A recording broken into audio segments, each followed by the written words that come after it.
Oh, that's right. Good morning, good morning, good morning. How you doing this morning? Yes, it is still morning. It is still morning. Oh, and it's beautiful out there, folks. Just was out there with Princess Penny. You know, every time we go out with Princess Penny, it's an experience. And it's an experience because we have to pick the perfect spot, if you get my drift. Now, a little pee, no problem. But when we're going to do a real potty, we have to find the perfect spot. She's now looking at me saying, "What the heck are you talking about this morning? You're talking about me." Well, I do find it most interesting, and I really appreciate it because she likes to go around the edges. She doesn't like to go in the middle of the field or anything, so that's nice. But yes, she's very, very particular, and it always has to be across the field. It can't be close to where we are. No, it's got to be all the way across the field. So I would be curious, does anybody else have a loved pup that is very specific in their desires as to where they go? Sometimes I'm like, "I'm coming, Penny." I'm not flying around behind her on the leash. I get my running exercise before the day ever starts. So that's just a little aside. But it is beautiful out there. Let's go ahead and check the weather. This is a very exciting day for me because it is the day that I get to be the MC for a night to shine. And I am so excited. This is going to be a wonderful event. It is an event for those with disabilities, and it is all about them, which I think is terrific. The night will start out with the red carpet, where I will be on the red carpet, introducing each and every person that is part of this gala night. So I'm very much looking forward to that's my part in the job. Then they can get glitter in their hair. They can get, I guess, a little extra makeup. They got a makeup room, glitter in the hair. They've got a sensory room for those that need a quiet little time. They also have a karaoke area. They have a dancing area. Plentiful food, I understand. And it's just going to be one of those nights that I am sure I'll be talking about and remembering for years to come. The interesting thing about this, there are no pictures, so we will not be posting any pictures. Any pictures that come out will be coming out from the Tim Tebow Foundation.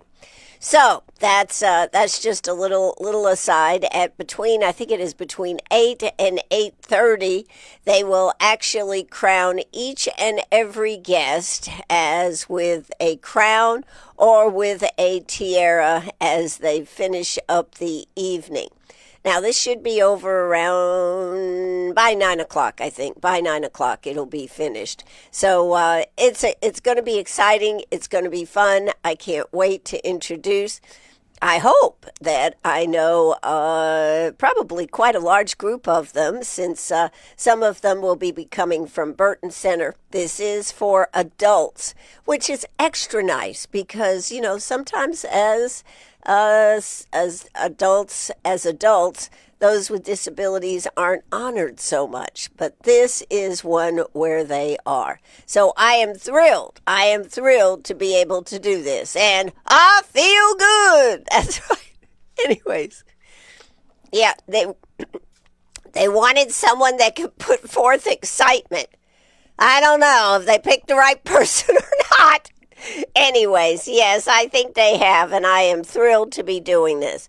Well, this is Friday the 13th. It's also the day before Valentine's Day, and last night I was blessed with a beautiful, beautiful bouquet of roses and other flowers together in a beautiful.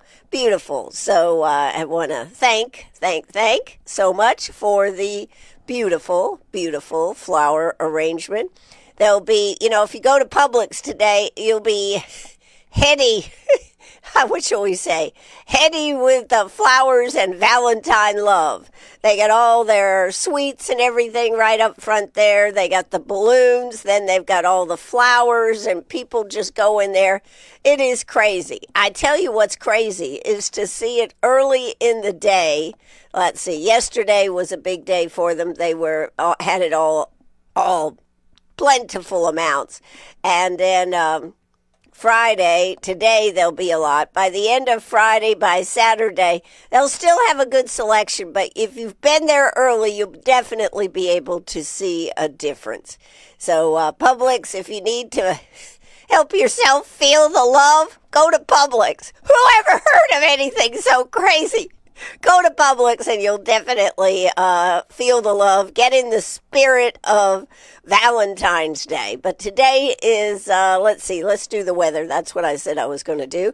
Right now it is 40 degrees out there. Feels like 35. We are headed for a high today of 60. A low tonight of 29 degrees. So plentiful sunshine all day.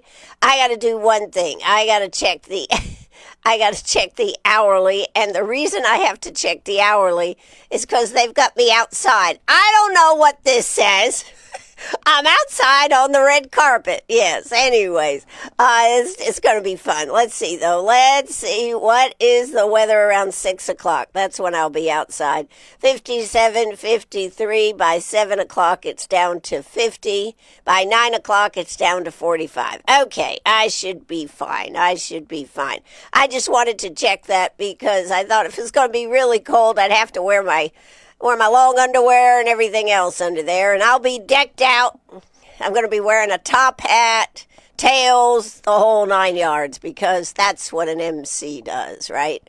I got some glitter on my outfit. That's going to be great. Anyways, I am truly looking forward to being the MC for A Night to Shine, which is from the Tim Tebow Foundation.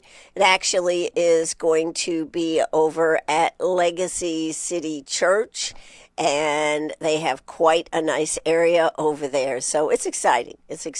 All right. Now, what else have we got going on here today? Well, and it is, Valentine's Day, right? Coming up tomorrow. Today is Galentine's Day. Did you know that? Did you know there is an official Galentine's Day? I did not either, but there is. It's a day for girls to be able to go out and have a good time. So let's see, there are several other things. It's Galentine's Day. It's National Cheddar Day. It's National Tortellini Day. It's also another great day. No One Eats Alone Day. No One Eats Alone Day. It says in 2026, National No One Eats Alone Day will be celebrated on February 13th. No One Eats Alone is a positive initiative from the nonprofit Beyond Differences aimed at creating a lunchtime of inclusion. Excuse me. That is a really good thing. We've seen so many of the ads that come out where, particularly at a school situation, where a child is eating by themselves and then someone picks up the tray and goes and sits next to them. And it makes all the difference in the world. So I highly recommend, if you see somebody alone out there, offer to sit with them. Just make their day. National No One Eats Alone Day. Of course, every once in a while, you run across somebody who really wants to eat alone. It may backfire on you, but hey, you'll never know if you don't try, right? I am amazed in Greenwood when I go to the grocery store, out just how many people are looking for somebody to speak to them. And I always do. Hey, how you doing today? Whether it's walking in the grocery store, walking into another store, I always try to give people a smile and just say hello.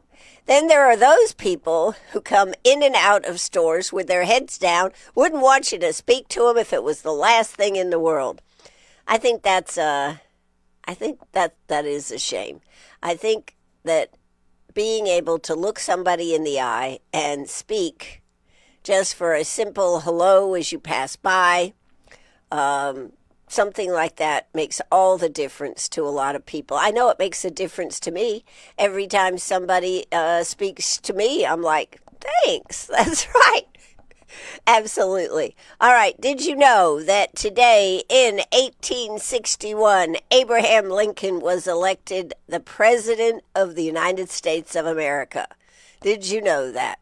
So, and in 1837, did you know this? I always try to bring you some things that will be good, just vain discussion. As someone says, well, we won't go back there. It's okay. Riots in New York break out because of the cost of flour in 1837. And, well, here's one we need. 1799, the first law regulating insurance passed in the Massachusetts legislature. I didn't even know they had insurance back in 1799. I thought that was a more modern thing. I'll have to check that one out. In 1943, the Women's U.S. Marine Corps is established. And in 2011, the Umatilla tribe are able to hunt and harvest a bison just outside Yellowstone National Park, restoring a right guaranteed by a treaty signed in 1855. So I guess they had that right, then they lost that right, then they reestablished it in 2011. How about that? That's rather interesting too. See, that's the thing about this show. You never know what you're going to learn. And one of the things you're going to learn today is sign up, sign up, sign up. It's your last chance. Tomorrow on Meet Me Trash to Treasures, we are going to be giving away. Yes, we are. We're going to be giving away that Dairy Queen ice cream cake. That Dairy Queen ice cream cake. So all you have to do, you've got to register if you want to be considered to win. And if you don't win the ice cream cake, and by the way, it's not a huge cake. It's a 7-inch heart-shaped cake. It's really cute. And it's just a great way to share with someone or share with yourself. It doesn't matter. Anyways, ooh, excuse me. Anyways, to sign up, go to you can do it two ways. WLMA, WCRS, 1450 AM.net. WLMA, WCRS radio. Did I say that before? WLMA, WCRS radio.com/Valentine. Big form will open up and you just fill out the form.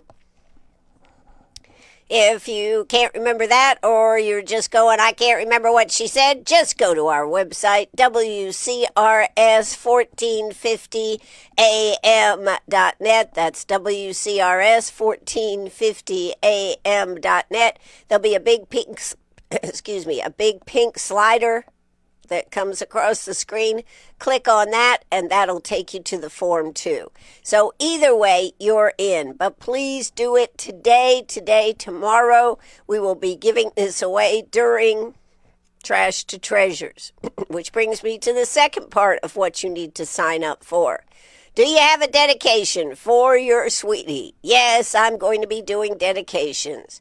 People love to do this, so you need to go ahead and sign up now because otherwise it creates a lot of stress on me trying to find the song that you want by the artist that you want and give out your dedication. So let me know today, tonight, early in the morning, what your dedication is. And just go to...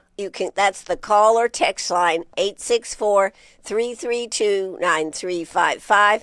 That's 864-332-9355. 9355. So do that. Do those two things. And you'll be in it for Saturday morning show. Of course, if you're listening, you'll be able to hear your dedication. And if you cue your person in that you gave the dedication, tell them to listen. It's going to be, I guess we could call it sappy love songs, unless someone comes up with one that is just kind of out there. Now, it doesn't have to be just classic country and blues. It all flows here today. As long as it's okay for me to play it on the radio, we'll be playing it on the radio. So old songs, new songs, you got it right here on WCRS. It's going to be a fun day. Anyways, that's what we got going on. Let me just entertain you with a little thing about this. Where is it? Here's your WCRS Valentine dedication. Take it away. Don't wait till the last minute Saturday morning. Send your Valentine dedications now by calling or texting 864-332-9355. And here's for the DQ cake. Last chance to win a Valentine's DQ ice cream cake. Sign up now at WLMAWCRSradio.com/Valentine from WCRS and DQ. Oh, that's right. Well, the big story, of course, is the continuation of the missing mom. Nancy Guthrie is still missing, and the one story that I found out there that was a little different, and this isn't one of the big news stories, so I have no belief that it could be credible, but I do believe it because we haven't seen him. Savannah Guthrie's brother-in-law, Tommaso Cioni, hasn't been seen in a week as police search his and his wife, Savannah's sister, Annie Guthrie's home as part of the investigation into the abduction of Savannah and Annie's missing mother, Nancy Guthrie. And, I think so many times, sometimes we try to cast a wide net on something, and sometimes it is right there in the family.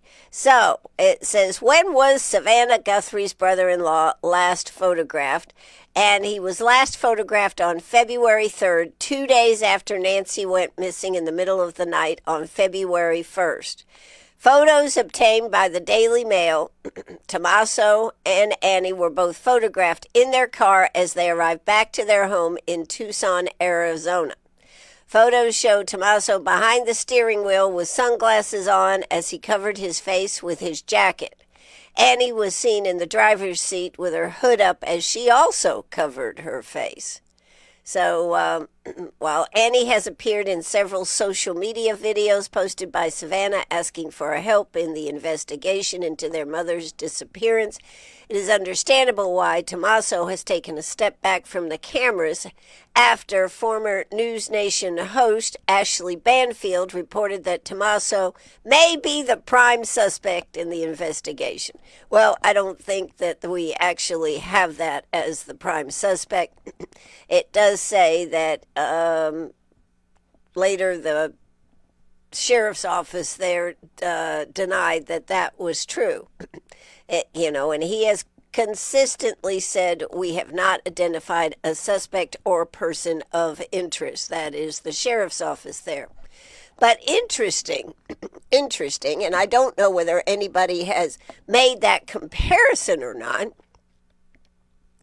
And of course, the likelihood of somebody doing this all on their own, they keep saying was pretty difficult because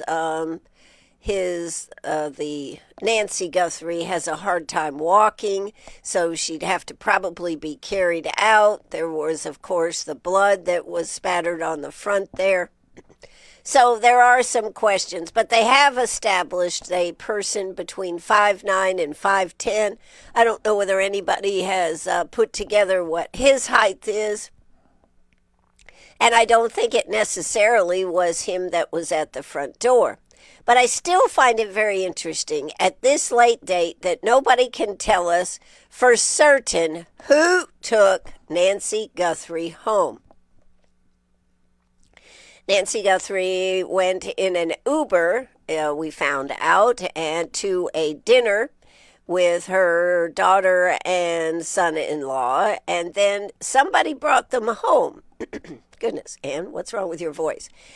Somebody brought her home, but to this date, I don't think we've gotten a definitive answer.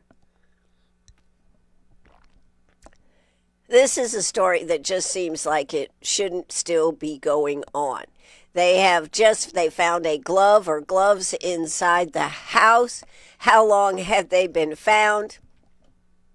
A lot of questions about the glove. Instead of going to Quantico with the FBI's terrific analyzation that they're able to do, it went to where? It went to a private firm in Florida, which that unto itself is kind of odd, isn't it?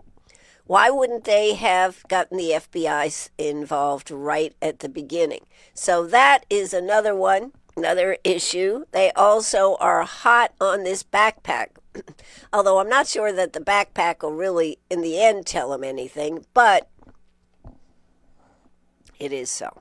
So those are the case as I know it. I saw some information on it last night. That's about, I guess, the most interesting thing. But I did have that article about where is her brother-in-law. Now the sister and brother-in-law are not, I repeat, not staying in their house. They're not staying in their house. So where are they staying? We don't know. They, I guess, have hired some security because of this, but it is supposedly they're getting close to a breakthrough. Excuse me. I do not know, but we will have to wait and see. Hopefully that her mother is still alive. A lot of people have said, how could she be alive if she didn't have her medications? I contend that you could get medications if they knew what medications that she was on, that they certainly could get medications if that was the issue. But we'll see. It's very sad, and particularly when there doesn't seem to be a true reason that she was taken. If it was truly money, usually kidnappers want to get in, get the money, and get out. So what is the deal? That is the question. What is the deal? All right, other things going on. Did you hear about this one? This is from YFF. About the 2 dead, 1 injured in a shooting at South Carolina State University campus. This shooting thing is just getting too much. This came from, of course, from down there in Orangeburg. It is an update from the South Carolina Law Enforcement Division. South Carolina Law Enforcement SLED is investigating a shooting that occurred on the campus of South Carolina State University last night, where 2 people were killed and 1 person was injured.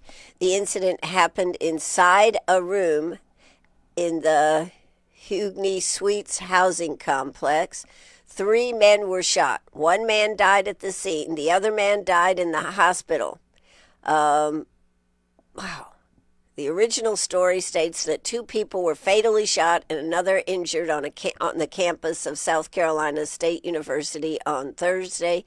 The university issued a campus lockdown at approximately 9:15 p.m. last night. A shooting report in an apartment at the Hugney Suites student residential complex. The campus was on a lockdown until 5 a.m. today. So that is what has happened.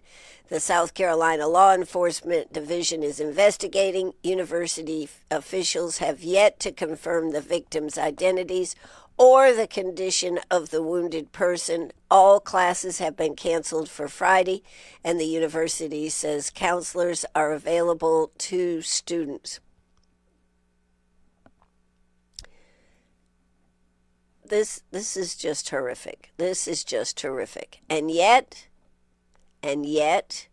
we are almost numb to the fact when something like this happens anymore. I mean, we just had that one in Canada. I mean, we just keep hearing about all these shootings. We just have to be doing a horrible job at raising our children. No, it's not the guns that shoot, but the very fact that people think that a gun solves the problem is the problem. We've got to have, one should have respect for guns. One should know not how to have conflict resolution. And it seems to me that is the biggest issue that we face, is that in today's society, people do not know how to have conflict resolution. If you're mad at somebody about somebody, you just don't get a gun and shoot him. But that sure seems to be more prevalent than the old-fashioned way of talking it out. Of course, if we really go back in history, the Wild West, then maybe that's where we are today.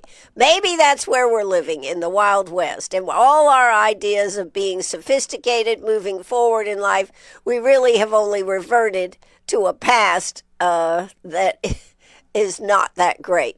So one of the things that I just was reading some about South Carolina State, and I knew this, but I had actually forgot it. South Carolina State is South Carolina's Research 2 university as classified by the Carnegie Classification of Institutions of Higher Education. The R2 status signifies a university with high research activity, meaning it spends at least $5 million on research and rewards at least 20 research doctorates annually from South Carolina, exceeds both criteria. South Carolina State has more than 30,000 active alumni and more than 2,900 current students. This is really, really sad. But I had forgotten that it is a research university, and that is a pretty big deal right here in South Carolina, and it's a very big deal for South Carolina State University. So I wanted to mention that too.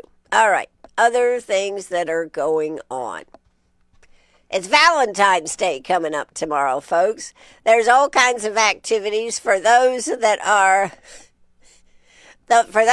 want to share the love, and for those that are against the love. And then there's one for Galentine's where gals just say, oh, what the heck. That's right.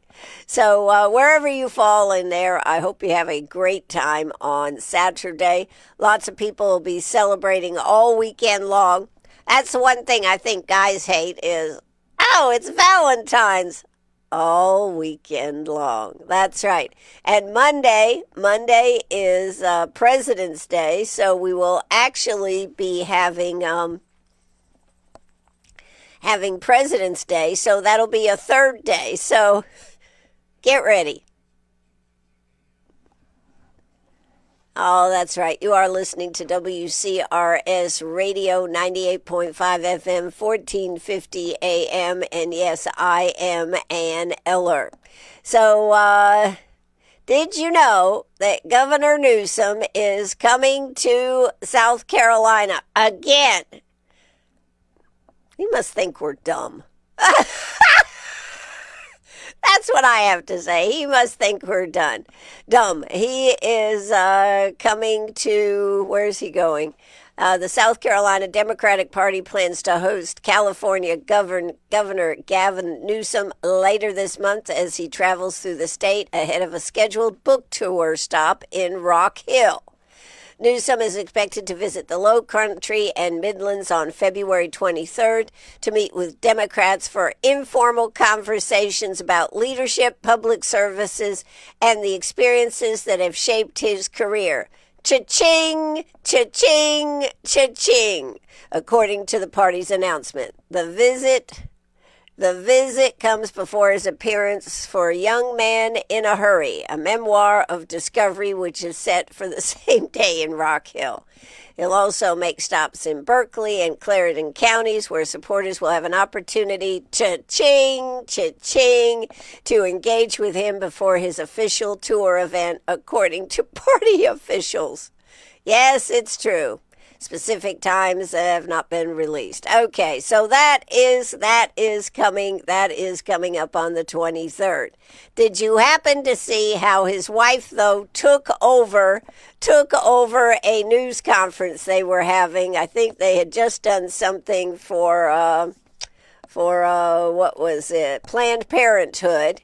And everybody was asking all these other questions, and she was all dressed in pink as all the other people.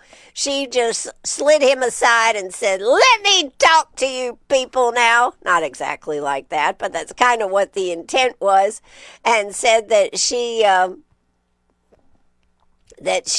was aghast that they didn't have any interest talking about what they had just accomplished with Planned Parenthood. Okay, all right. Now, on to the big news here. I've kind of skewered around it here, but I think I need to talk about it.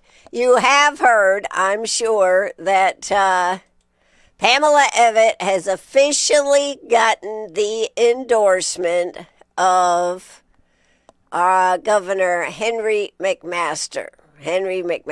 So you have heard that, I'm sure, by now. What do you think about that? 864-332-9355, 864-332-9355. That was an endorsement that I know that Pamela Evitt, Lieutenant Governor Pamela Evitt, was looking for, thought she would get, but until you get it, you don't got it. Well, she now has it. So now the speculation is she going to run the table? Will she get President Trump's endorsement? That is the next thing. Will she get President Trump's endorsement? They feel, the general feeling out there is because Henry McMaster has such a close relationship with President Trump that it should be leaning her way to get his endorsement. Of course, the question then raises, who will Pamela Evitt choose as her running mate, as her lieutenant governor? I think this is going to be most interesting. What do you think? 864-332-9355, 864-332-9355. Do you think that it will be Henry McMaster's son or somebody else? 864-332-9355. That's 864-332-9355. Could it be Henry McMaster's son, who is a lawyer and who had thought about running for South Carolina Attorney General? Of course, he decided not to do that. It has been known that he made a max contribution to Pamela Evitt's campaign. So the question is, and it's a big one. I'm going to try to not put my opinions in the middle of it, but do you think that it could be Henry McMaster's son? Hey, you got to wait a minute. Could it be Henry McMaster's son? That is the question. Penny goes, I don't know why you're talking about it. I don't even care about that. Penny, that's enough. That's enough. I don't even care about it. Well, it will be most interesting. If she chooses him, then that is definitely putting all her cards on the table. She would have McMaster's endorsement, his son, if that is the choice, as her running mate. So instead of McMaster Evitt, then it would become Evitt McMaster. And, of course, looking for President Trump's endorsement. She has touted herself as a supporter of President Trump in good times and in bad. So there you go. What do you think? I don't know. I also had forgotten, I think I knew this, but I also had forgotten that one of her advisors, who is actually a pollster from President Trump's team, is on her team. So, in it to win it? We shall see. Alan Wilson was on here, South Carolina Attorney General Alan Wilson was on with us last week. Had a most interesting interview with him, as well as an interesting interview with Pamela Evitt. Both of those are posted on our website, WCRS1450am.net. So check those interviews out. Let's see where we think we're going. I do know that Alan Wilson has put a lot of pressure on the other candidates, particularly, I think, Pamela Evitt, to make that choice for a lieutenant governor. Normally, one does not choose one's running mate until after the primary. But in this case, he went out and chose Senator Rittenbow, and was a terrific pick. So it has put a lot of pressure, I think, on the others. We'll see where we're headed on that. But such is the case. Now, one more topic, and then I may give it up here today. Did anybody see the interrogation of Pam Bondi and how Pam reacted to it? It was not really a good look. It was not a good look for the senators that were doing this interrogation, nor was it a good look for Pam. This is such a difficult topic, I think, because names have come out, and then the victims that some of them, I believe, have been paid and supposedly had a non-disclosure, but it's kind of hard to have a non-disclosure when the person that you have this non-disclosure with is now dead. I'm talking about Epstein. But from the Epstein estate, they say that they're not going to be suing. They made a big deal about having the victims raise their hands and everything. I understand this. I understand all of it. But I do also kind of agree, if you have a issue with someone and believe that you were sexually abused, as some of the stories allege, then why are you not suing these people now that the information is out there? That is the question. And so far, I have not heard anybody answer it appropriately. So, I'm not going to say much more about it, but I do think Pam Bondi did not handle her interactions with some of the senators very well. And I don't know. I think overall, I haven't been that impressed with Pamela Bondi. How about you? Florida, she was the state's attorney for Florida. She got a lot of airtime with Fox and everything over the years. She, of course, now is has the top office here in our country as a law enforcement.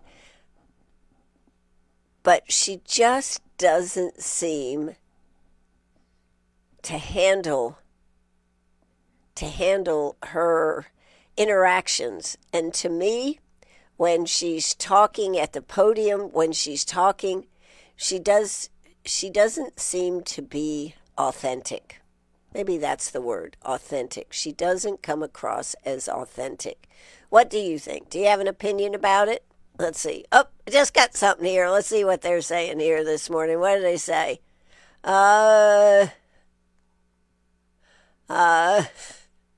Let's see. Can I read this one on the air? Let's see. Yes, we can. They say, authentic? She doesn't know what the word means, Ann. Well, okay. I was trying to be nice here this morning. 864-332-9355. 864-332-9355. Then somebody else asked me, why the heck are you even talking about that? All right, I just thought it might be interesting. Okay, coming up now, I want to talk about one article that actually comes from the Index Journal, which I find most interesting, but, well, I'm not going to say it's stupid, but most interesting. It is rather humorous and a way to, what shall we say, poke a little bit at our, I think this really is pointed at county council more than city council.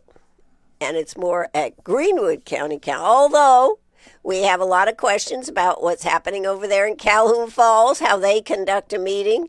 We've had some questions about how 96 conducts a meeting.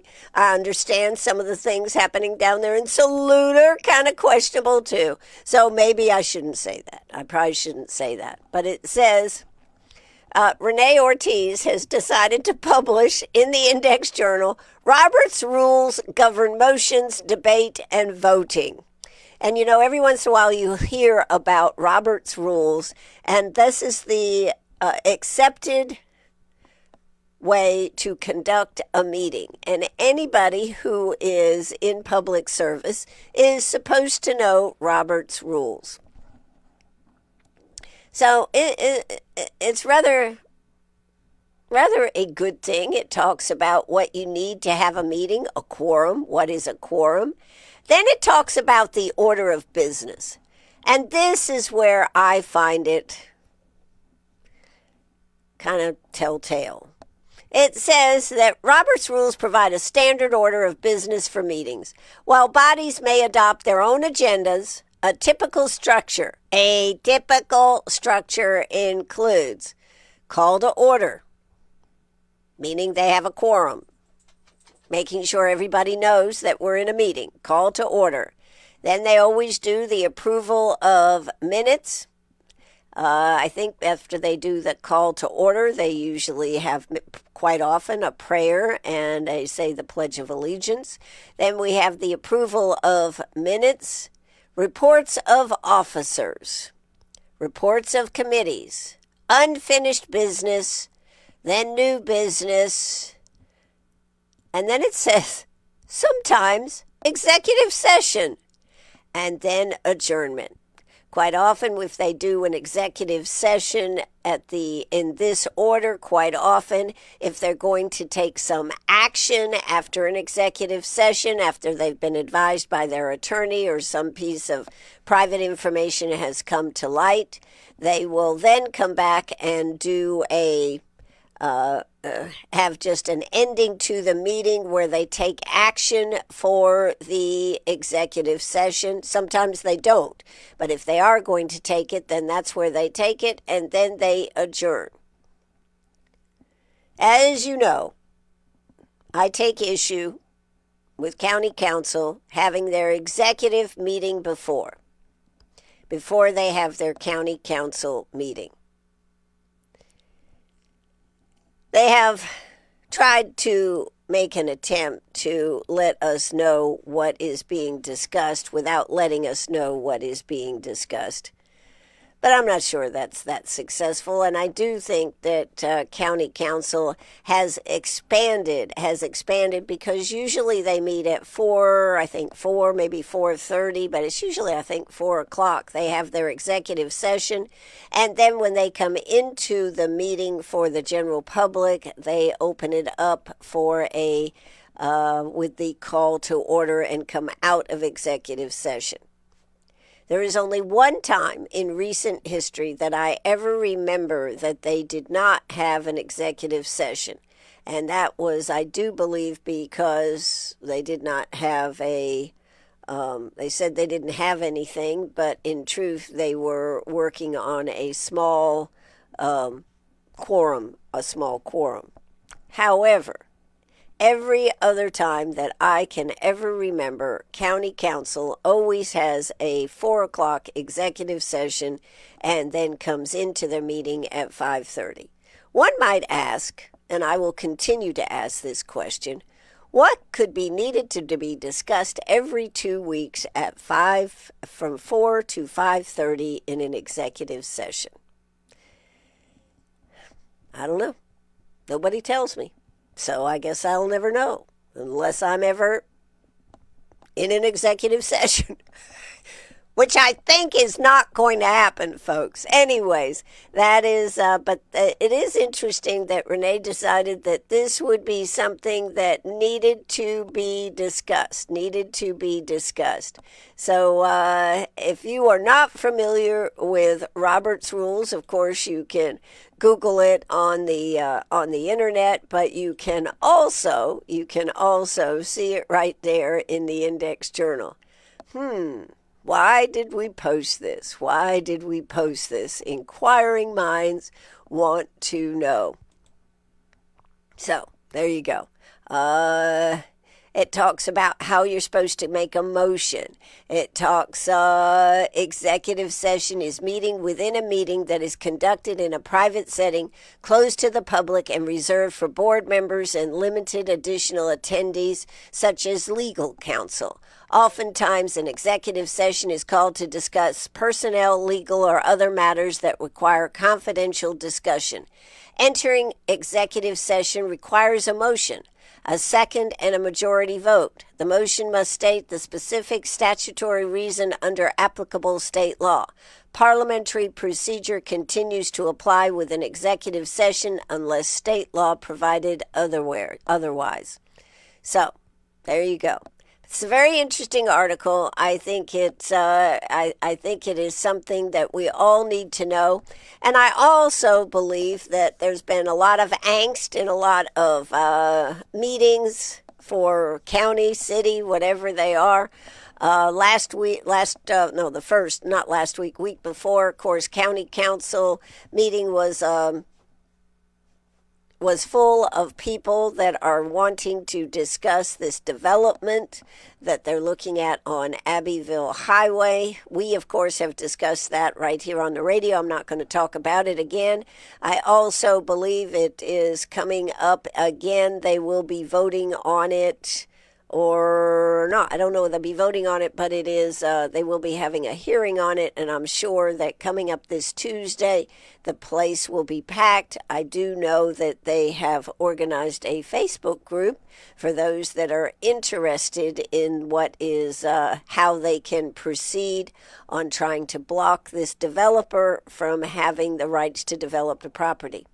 It is a slippery slope. I will say this. It is a slippery slope when people start trying to deny what people can do with property.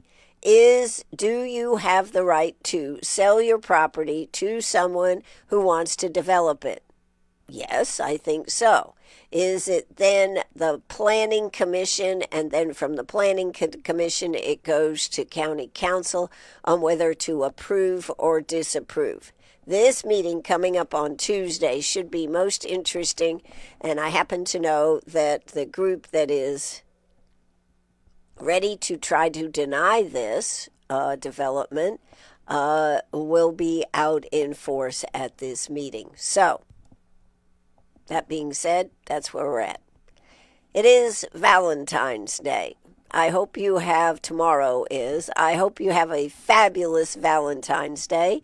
I hope you will tune in tomorrow morning, 9:30 to 12:30, right here on WCRS, where we'll be playing love songs. And you can send a Valentine's song out there to not just your sweetie.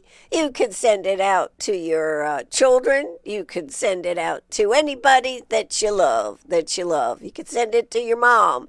You can send it to your dad. So let's have some fun tomorrow morning, remembering the good times and keeping the good times rolling.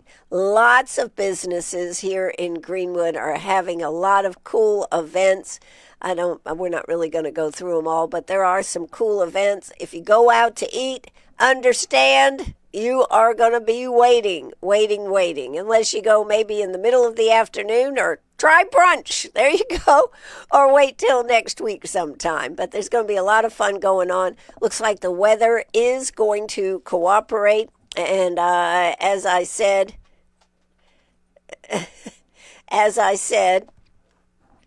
well, somebody just gave me a comment about the executive session before a meeting. And I concur, and I was not explicit on what I said. I was trying to be a little, less explicit, but I might as well be bold. That's what somebody said to me the other day. Oh, Ann, just be bold. That's what you're best at. Yes, they are. I believe they are. And this person here believes they are trying to decide how to handle something when they come out of executive session so they know exactly what to say and what not to say. And quite frankly, it is usually quite obvious that they have already discussed where they're at on something so that they have a united front to bring to the floor. And that is certainly their choice. But those of us that are involved in politics would like to see more of their disagreements. They may end up on the same page, but why should they always be in lockstep? Not always, but 90%. I mean, if you went back and checked them all, probably 90% they're in lockstep all the time. And it is decided what they're going to vote for, how they're going to vote for it, and how they will do this in county council. So to have their meeting before does give us in the media, it gives us people that are involved in politics and whatnot, pause to question why it happens the way it happens. There. I think I've said it all now. Have I been bold enough? Yes, Ann, you've been bold enough. Here comes the torpedoes. Here comes the arrows. Bam, bam, bam. Ann Eller. While I'm talking about them, Ann Eller wants to say we do have a county versus the city food drive. Please get out and support it, either side or both, depending on where you are. Some businesses have decided they need to support both because they're in the city and they're also in the county, so they're trying to make sure they're A-OK. I want to say a big shout out to Tammy Baber. She has been one of the biggest proponents of the county for the food drive. I would like to see the city step it up. Step it up. Last, Wednesday afternoon, we did have Mayor Brandon Smith versus, here, let me put my glove on, versus Robbie Templeton right here on WCRS. And they were trying to see, can you get involved? Can you give a knockout? Boom. Is it time for the city to win? Yes, it is time for the city to win. They're playing the underdog role very well. But city, Greenwood City, it's time for you to step up. It's a knockout. Right here on WCRS. Happy Valentine's Day. Please don't forget, sign up for the DQ Valentine cake today. Tomorrow morning early, late tonight, don't care, but get your name in the pot. It could be yours to win. And there are 2 blizzards that have been being given away. People have asked, what flavor is the blizzard? It's your choice. It's a blizzard. Make it up any way you want if you win. Here you go. Last chance to win a Valentine's DQ ice cream cake. Sign up now at WLMAWCRSradio.com/Valentine from WCRS and DQ.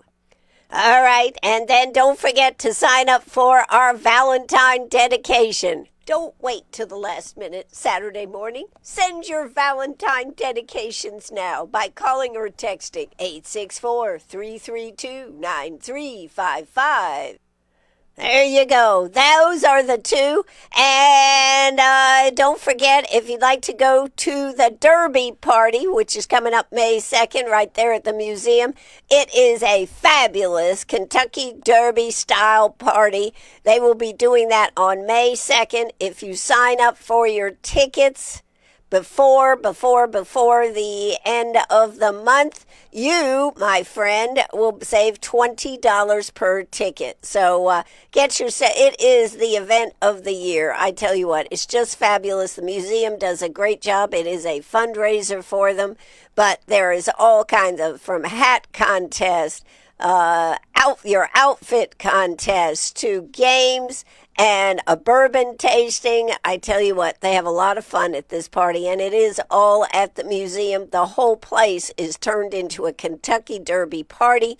And then at 7 o'clock, I think it is, either 6 or 7, they turn on the big screen TVs, and you get to watch the Kentucky Derby. So make sure you get your tickets. Save yourself $20, and you can do that just by calling the museum, 864-229-7093. Hey, have a great day. Have a great weekend. Share the love, and thank you for tuning in today. It's going to be a knockout of a weekend. Yeah, that's me, Ann Eller, right here on WCRS. Let's take it away. Penny says it's time for me to eat. It's time for me to eat. Here we go. Drop the curtain and play the music, Ann. Penny goes, it is about time. It is about time. Yes, it is, Penny. Have a good one, everybody. Bye-bye.